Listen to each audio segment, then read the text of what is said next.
You're watching C-SPAN, created for you as a public service by America's cable television industry. This is a picture from inside the Pentagon, where you're about to see today's briefing by Defense Secretary Rumsfeld and the Chairman of the Joint Chiefs, General Richard Myers. After them, more about the war in Afghanistan from General Tommy Franks. And then today's release of the annual State Department report on human rights around the world. Now, Secretary Rumsfeld. Good morning. A few comments first on the operation in Afghanistan. U.S. and coalition forces have been conducting a sizable operation over the weekend. It most likely will continue for the days ahead.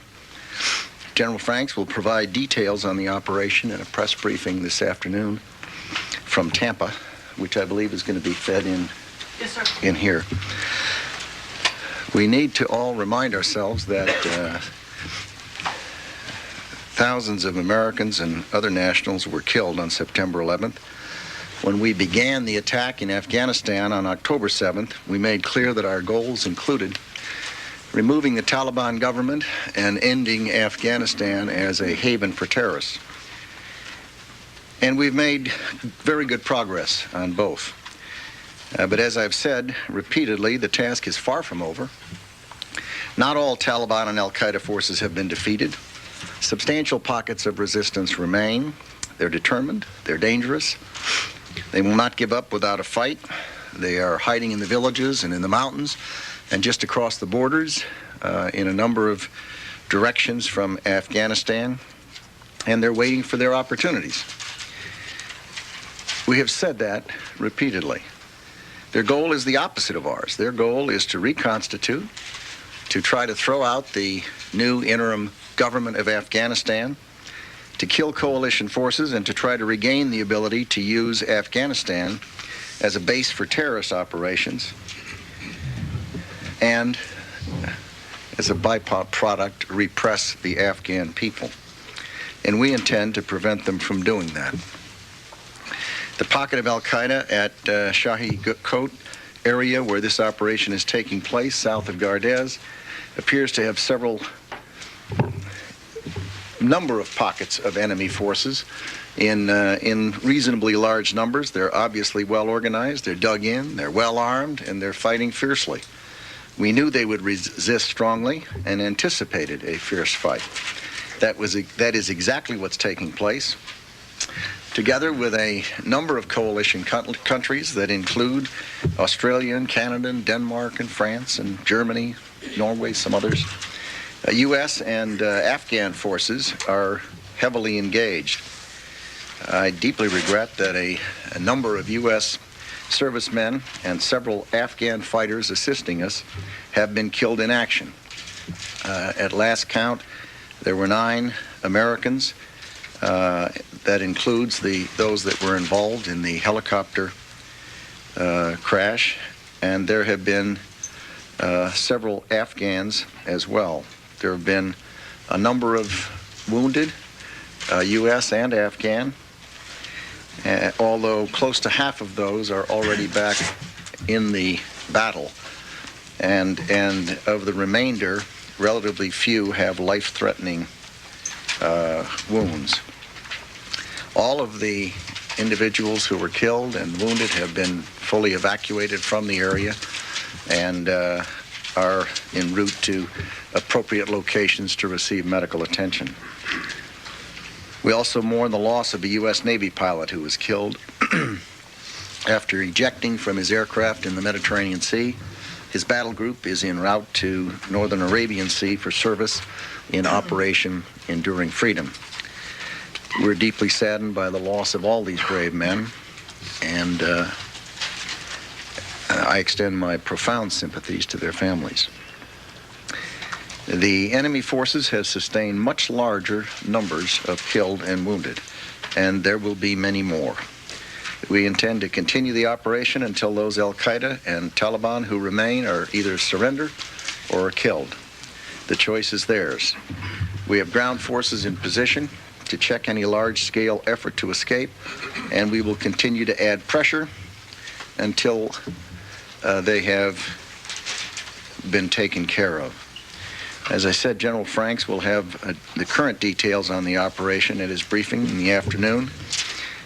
I should also add that the coalition forces are operating at somewhere between 8,000 and 11,000 feet, which is, it's cold, it's a difficult environment, and it is also a difficult environment not just for the human beings involved, but for the helicopters. They weren't really designed to fly at those altitudes.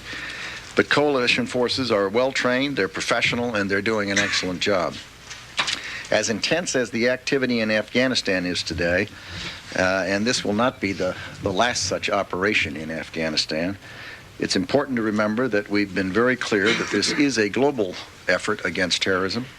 As I've noted, some activities will be seen and other activities will not be seen. Activities elsewhere in the world have received attention of late, and we are keeping the pressure on al-Qaida and other terrorist groups. That's what we're doing in Yemen, the Philippines, and elsewhere. A global war on terrorism must be just that. It must be global to be effective. Terrorists do not have countries normally. They have cells in many, many countries, 30, 40, 50 countries. As we drive them from Afghanistan, we must not allow them safe haven elsewhere. We'll continue to train and in some cases equip forces in selected countries that face terrorist threats. It is part of the global war on terrorism. We'll establish, or in some cases reestablish, military-to-military relationships with nations committed to the war on terrorism as part of this global effort. And we will, with our coalition partners, intensify our efforts to identify and disrupt terrorist networks' activities wherever they exist in the world. This may include direct military attacks, as it has in Afghanistan, military interception of terrorists and their weapons, as with the maritime interception effort, stepped up intelligence gathering in specific countries, as we are doing in several now, training and in some cases equipping, as in Yemen and the Philippines, and possibly at some future time in Georgia. There must be no safe harbor for terrorists. It's a threat that cannot be appeased, and it cannot be ignored. The power and reach of weapons today are too great and too lethal to do otherwise. In addition to military force, coalition actions involve all of the broad instruments of national power: diplomacy, intelligence, law enforcement, financial tools designed to stop the receipt or transfer of money to terrorists and their supporters. I've said from the first day that defense against terrorism requires that we go on offense and force terrorists to think about their defense as we take the battle to them. That is the only successful defense against terrorism. As President Bush said last November, we are coming to know those who have plotted against us. There is no corner of earth distant or dark enough to protect them. However long it takes, their hour of justice will come. General Myers. Thank you, Mr. Secretary. As the Secretary said, on Friday evening we started this campaign with Afghan coalition and U.S. forces against what we thought was a large pocket of al-Qaida and non-Afghan Taliban fighters. To put it in perspective, I'll just piggyback on what the Secretary said. This is a very difficult environment. This is like being out in the middle of the Rocky Mountains in the middle of winter. It's cold, ice, and snow. We have a map there that shows you some of the terrain they're dealing with. And of course, higher you go, the air gets thinner for flight operations, so some of the helicopters are right up against their operational capabilities. So it's some of the very toughest sort of conditions. As I said, we believe there are several hundred al-Qaeda fighters holed up in the mountains, in the valleys, in the cave complexes. They're well dug in, well reinforced, and apparently have lots of weapons. When we began this operation, we knew that the al-Qaeda and their supporters there would have two choices: to run or stay and fight. It seems they have chosen to stay and to fight to the last, and we hope to accommodate them. While we've hit resistance, there should be no doubt about the outcome in this case. The only choices for al-Qaeda are to surrender or to be killed. And we're prepared to go on as long as that may require. We're using both ground and air forces. And since the operation began on Friday night, we have dropped more than 350 bombs using about 10 long-range bombers, 2 to 4 AC-130 gunships, and about 30 to 40 tactical aircraft each day. And I would just like to end by adding my condolences to those family members who lost loved ones in the area of operation the last few days. Questions? Charlie? Mr. Secretary, you said that I believe 9 have been killed in the current operation. We were told earlier that 6 had died in the helicopter shoot-down, that 1 had been killed early on Saturday, and then another was killed today. The latest count is 9. But today, what were there 7 killed in the helicopter shoot-down? We were told 6. General Franks will give details on that this afternoon. Okay, well, could you comment on then reports from the area that Afghan forces are saying that perhaps U.S. Special Forces were not fully prepared when the operation started and were forced to retreat, do a strategic retreat to regroup before they went back into the battle? U.S. forces? No, can I address that? Sure. During my trip to Afghanistan, now it's been almost 2 weeks ago exactly, I was briefed on this plan at Bagram by the commander who's running the operation in Afghanistan. And at that time, they had great detail. So any thought that they went in there unprepared or didn't know the terrain they were going into, it's just not true. It's like we said before. Look at the map. This is very difficult terrain to operate in. The enemy is a very determined enemy, willing to die for their cause. Our brave men and women are over there to see that we take them out and we keep them from pursuing other acts of terrorism in the world. That's what they do. It's conceivable that story is, I don't know this, but as they moved in, some Afghan forces took heavy fire, and a number of their trucks were destroyed, and some of their people were killed and wounded. And because they didn't have transport sufficient, they did go back, regroup, get additional equipment, and then have moved forward subsequently. And it may be that. Yes. And there were U.S. Special Forces with them, so maybe that's how it got. But that was a direct result of enemy fire. Secretary? Yes, Bob. Does this appear to be al-Qaeda's last stand in Afghanistan, or are there similarly large and similarly well-organized groups elsewhere in the country? I would doubt it. I think that it would be an incorrect reading of the situation to think that this would be the last stand. I say that because it has, as we've said repeatedly, and I hope it sinks into everybody, that it is in that country, it's bigger than Texas, and with borders to 4, 5, 6 countries. It is very easy to move across borders and then come back in. It's very easy to slip into the mountains, into tunnels and caves, and stay there for periods. It's very easy to blend into the countryside, into the villages, and then come back and reconstitute. So the thought that all of the people, all of the Taliban who oppose the interim government that now exists, that Karzai is leading, all of the al-Qaida are gone and disappeared or changed their minds or gone benign, I think is just unrealistic. I think we have to expect that there are other sizable pockets, that there will be other battles of this type. To follow up on Bob's question, do you know an estimate on how many al-Qaeda may be in the country as a whole? Several hundred, you're saying, non-Afghan al-Qaeda south of Gardez, but... It's not knowable, because in the country could be just across the border and in the country tonight and not tomorrow, or vice versa. In the country could be someone who changes their mind.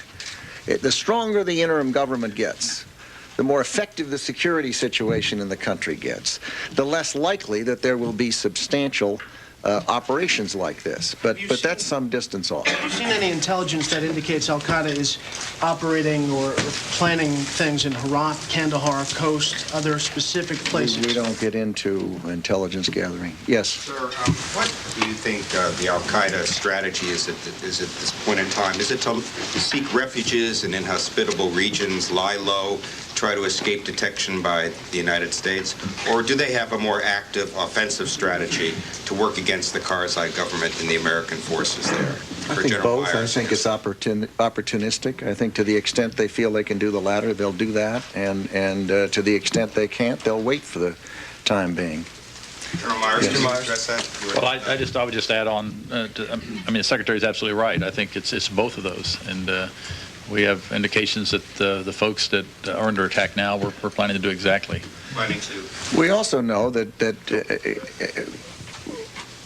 the leadership of al-Qaida stated from the outset that their intention was to kill enough Americans so that we would flee and leave the country over to them, and that they had a series of terrorist attacks planned to create an environment that was sufficiently inhospitable that we would leave the country. And we found information to that effect. It's been said on videotapes. And so we know what their strategy was, and we don't intend to let them succeed with it. Yes. General Myers just completed his thought. He said indications that the Secretary essentially did. I mean, we have a mind meld in this regard. I'd hate to get in the middle of a mind meld. I hope it's not illegal. Can you both talk about the role that American forces are playing here in terms of being at the cutting edge of this assault, as opposed to the earlier example in Tora Bora, where the Afghans were more forward and were allowed to do more of the direct combat? There appears to be a lesson learned from there with the size of the force and the way it is constituted. Tora Bora was a very different situation, a different part of the country, a different terrain, somewhat different time in the conflict. We learn every day, but the Afghans are very much involved in this effort today, this operation. And they're doing a good job, as are the coalition forces and the U.S. forces. But is there a feeling, Mr. Secretary? But was there an over-reliance on local Afghan fighters in the Tora Bora campaign, especially when it came to cutting off escape routes? And have you learned something from that? Well, as I say, one hopes that one learns every day. That life is a learning experience for all of us. I don't know that there's been a lessons learned effort on the Tora Bora activity specifically, so I really can't say. But it was a different circumstance at a different time, and we're on. Yes. General Myers, can you help us understand if the military knew the threat and knew how entrenched these people were and knew how well armed they were, why did you send in U.S. ground forces so quickly? Why not more days of airstrikes, soften it all up, get rid of more of it before you sent in ground troops? Well, that's the kind of tactical level decision that's made by General Franks and his subordinate commanders. But certainly you'd be aware of the answer. I might be, but I don't think I'm the right one to tell people that. That's the last thing you want me to do is to second guess General Franks and his folks, and I won't do that. In this case, I think it's totally inappropriate. I think the plan they have, like I said, we were briefed on this. I was briefed on it over about 2 weeks ago. It was a sound plan. It combined ground operations with air operations, I think appropriately so. And can you help us better understand what role U.S. ground troops have been fulfilling in this campaign since Friday? Sure, they're trying to root out the al-Qaida and the other fighters. I mean, that's certainly, but what exactly are they going cave to cave? Are they doing very short-range fighting, longer-range fighting? What exactly are they doing? Well, I think we'll leave that. General Franks is on at 3 o'clock, and he'll talk a little bit more about the tactical situation, and I'd personally feel more comfortable if he would do it. He's the one responsible for executing the operation. You said early on that the al-Qaida fighters had basically two choices, to stay and fight or to run. If they had chosen to run, are you confident there are enough U.S. forces on the ground to cut off their escape routes? And was that part of the original plan as it was briefed to you in Bagram to ensure that there were enough forces on the ground? Yes, and it's not just U.S. forces. It's Afghan forces play a large role in that as well, not only on the assault itself, but to contain them, and coalition forces were a big part of that as well. Yes. Yeah. General, you talked about U.S. and allied forces hit some resistance. Can you expand on that a little bit? There were stories over the weekend that there was a retreat by U.S. and allied forces, a withdrawal, and also that the attack stalled. Could you sort of... I think the Secretary covered that pretty well when he talked about one of the Afghan pushes where they lost most of their transportation, so they had to regroup, get refitted, and went right back in. Is that the only time there was, you would say, a stall? Well, again, it's a tactical situation. It's evolving. We're not going to know all of that detail Only the folks there on the ground will know, but that's the only time that I've heard anything. Was the fact that people are not moving may not mean that things have stalled. You may be using air power to deal with concentrations of al-Qaida while ground forces maintain positions. So I think that the word stall is a little like quagmire, and it may be premature. One last thing. Is there any U.S. artillery up there? And if not, why not? I think the artillery is coming from the attack helicopters, from the AC-130 gunships, and from the bombers and fighters overhead. No ground-based artillery? It's not to my knowledge, but... Secretary Rumsfeld, is there any indication that Osama bin Laden is in with this concentration of people on the ground? I have no current information that he's anywhere. To follow up, Secretary, to follow up on that. Why don't we get a few more hands here? Go ahead. In the past, the United States has kind of judged the seniority of the leadership based on the fierceness of fighting. Is there any indication, not necessarily of bin Laden, but that high-ranking Taliban and al-Qaida people are in charge of their forces in this particular battle? I don't know what you mean by high level, but there's no question that these people didn't just happen to all meet there. There's large numbers of them.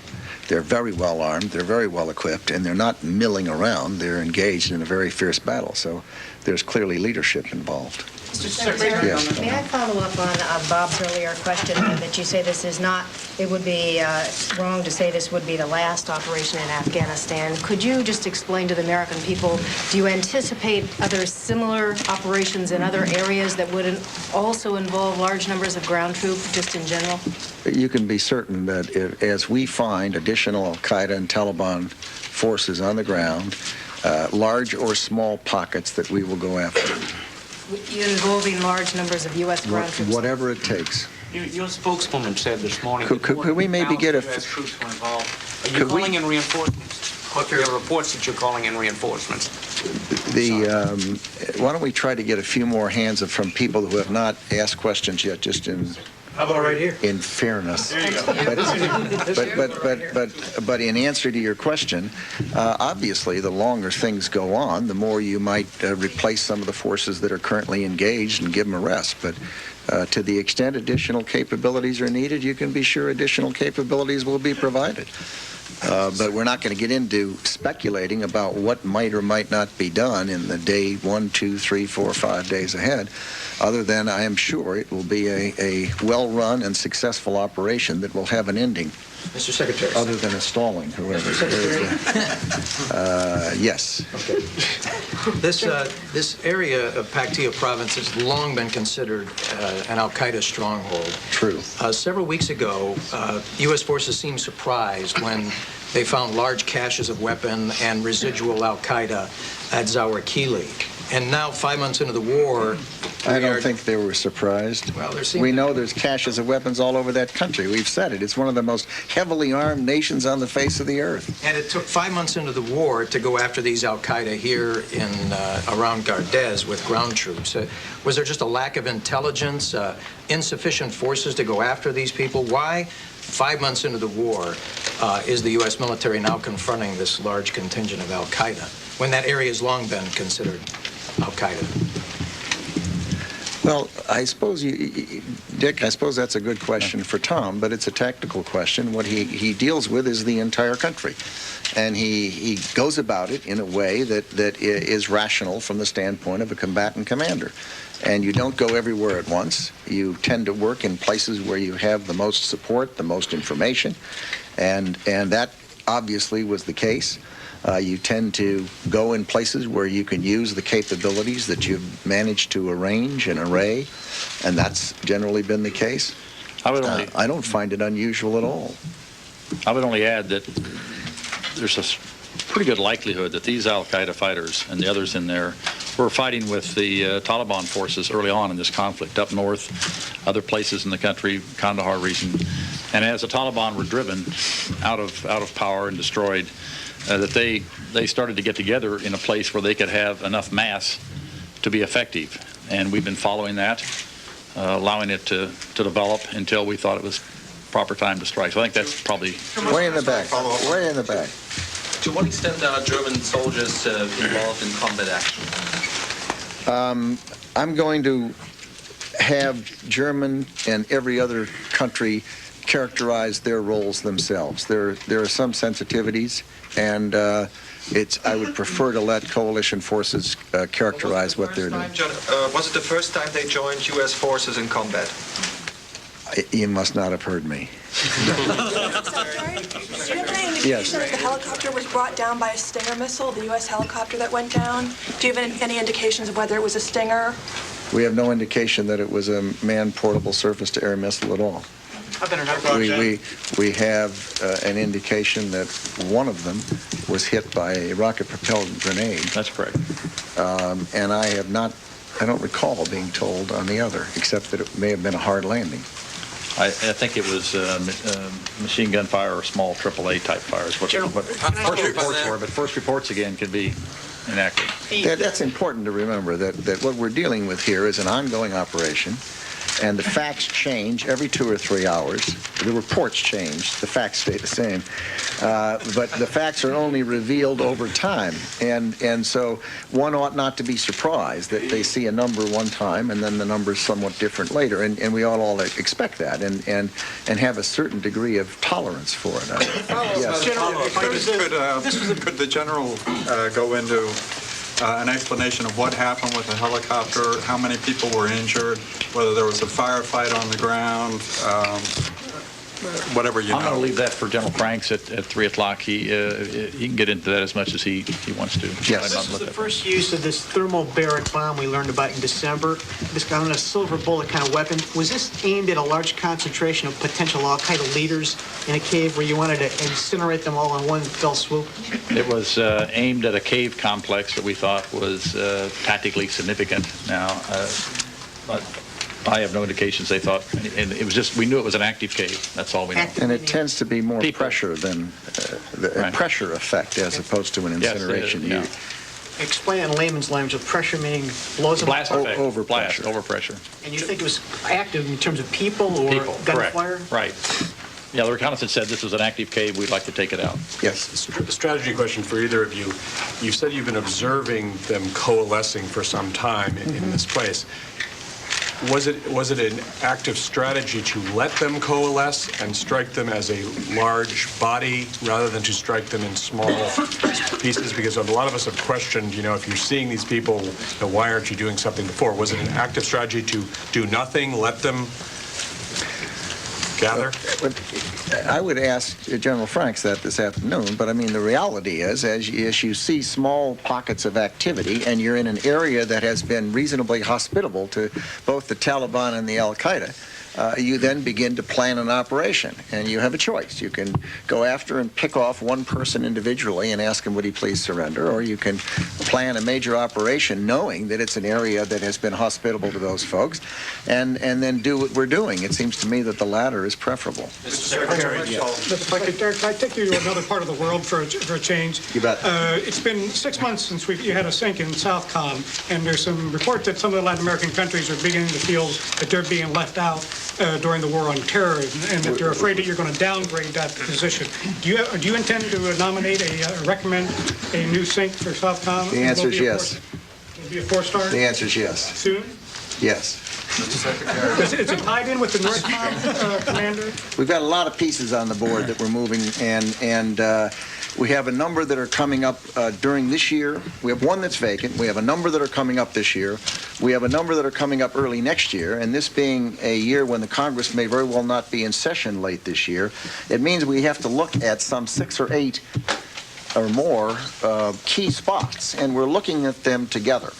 And that has the reason for the delay on Southcom, and we intend to rectify that soon. Eric. Mr. Secretary, or General Myers, can you indicate whether you believe as this regrouping took place, are they regrouping at a place that was pre-designated, say, prior to October 7th, or does this indicate to you that there is some kind of ability among the al-Qaeda and remaining Taliban fighters to communicate among themselves and find their way back to this concentration? Oh, I think there's no doubt that the al-Qaeda still has and the Taliban that are left still have the ability to communicate among themselves, certainly. And this has been an area, as somebody mentioned earlier, this is an area where they've gotten support from the local population for some time.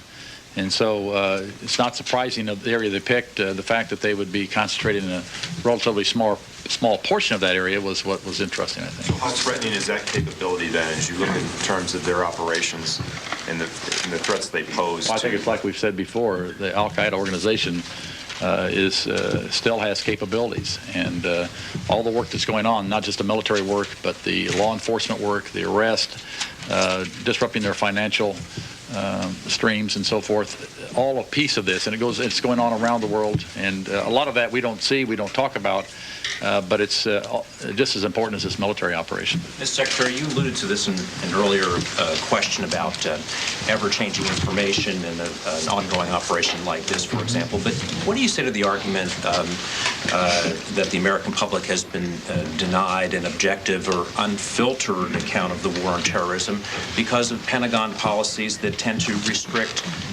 reporter access to U.S. soldiers and their battles as they're ongoing? Well, I don't hear that from the American people. I hear it from very small numbers of people in the press. And there are people embedded in this activity, as I understand it. So I think it is not a fact. That is to say, there are press people who are embedded in the activities that are taking place. This is one of the few situations where special forces are actually engaged in an activity where press people have been embedded with them. So are they allowed to report? Just a minute, let me finish my thought. And there have been press people embedded with other special force units, but not particularly when they were actively engaged in a moving activity. Second, there have been press people embedded in ships and other activities. It seems to me that if I were trying to assess this in an objective, unbiased, Rumsfeldian way, I would step back and look at it and say, not bad. This is a most unusual conflict. It is not a set of battle lines where Bill Malden and Ernie Pyle can be with the troops for week after week after week as they move across Europe, or even across islands in the Pacific. This is a notably different activity. It's terribly untidy. We have bent over backwards to see that every opportunity that we could imagine that press people could be connected to, that they were connected to, and they have been. And I think there are a notable number of firsts in this case from the standpoint of the press. Second, anyone who wants to in the press can get into Afghanistan and go anywhere they want. It's a free country. It's dangerous, and people are being killed, but it's a free country. Now, we have done a lot to see that they're involved. Therefore, your question kind of surprises me, given the current situation. Maybe you weren't aware that they are embedded in this operation. I was not, but I was also thinking of the historical perspective of other wars going back to World War II and on up. Right, and there was a lot of contention about this early on. Well, there's been contention in every war. There's always been that series of questions that get raised, and that's fair. How are you going to handle it? And the answer is, if you said, are we going to fight World War II again, I'd tell you exactly how we'd handle it. And because there's a model for that. There is no model for this. So we've been reaching around trying to find ways that people can report on things that are happening that are terribly important for the American people to know. I mean, the young men and young women that are engaged in this effort, not just from our country, but coalition countries, are doing a first-rate job. And they're having a lot of success. This has been a very successful operation. And they deserve to be noted. And not just if they're killed or wounded. They deserve to be noted if they're not killed or wounded, because they're doing Secretary, are those reporters who are embedded currently allowed to actually report?